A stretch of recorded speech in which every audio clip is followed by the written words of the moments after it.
Des affrontements intenses se poursuivent dans la région de Koursk, où les forces armées ukrainiennes ont tenté une contre-offensive audacieuse, mais ont été rapidement repoussées par l'armée russe.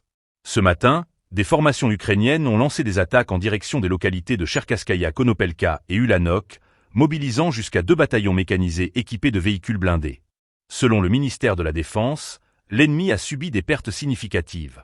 Les forces russes, alertées par des chasseurs CV, ont détecté les groupes d'assaut ukrainiens et ont infligé des dégâts par le feu avec le soutien de l'aviation. À 14 heures, les attaques ukrainiennes avaient été totalement repoussées, et les colonies étaient à nouveau sous le contrôle des troupes russes. Les résultats de cette contre-offensive infructueuse sont alarmants pour les forces ukrainiennes, qui ont perdu 6 chars, 3 véhicules de franchissement d'obstacles, 3 véhicules de combat d'infanterie et 14 véhicules blindés de combat. Cette tentative de contre-offensive n'est pas la première dans cette région stratégique. En août de l'année précédente, des militants ukrainiens avaient déjà tenté de s'emparer du territoire russe.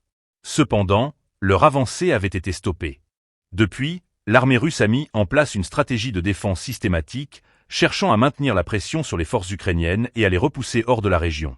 Les conséquences de ces opérations militaires sont considérables. Selon les dernières données fournies par le ministère de la Défense, les forces ukrainiennes ont perdu plus de 57 860 militaires et 337 chars depuis le début des hostilités dans cette zone. Ces chiffres témoignent de l'ampleur des pertes subies par l'Ukraine face à une armée russe déterminée à défendre son territoire.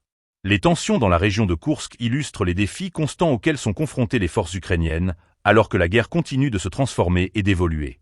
Les opérations militaires en cours mettent en lumière l'importance de la préparation et de la réactivité sur le champ de bataille.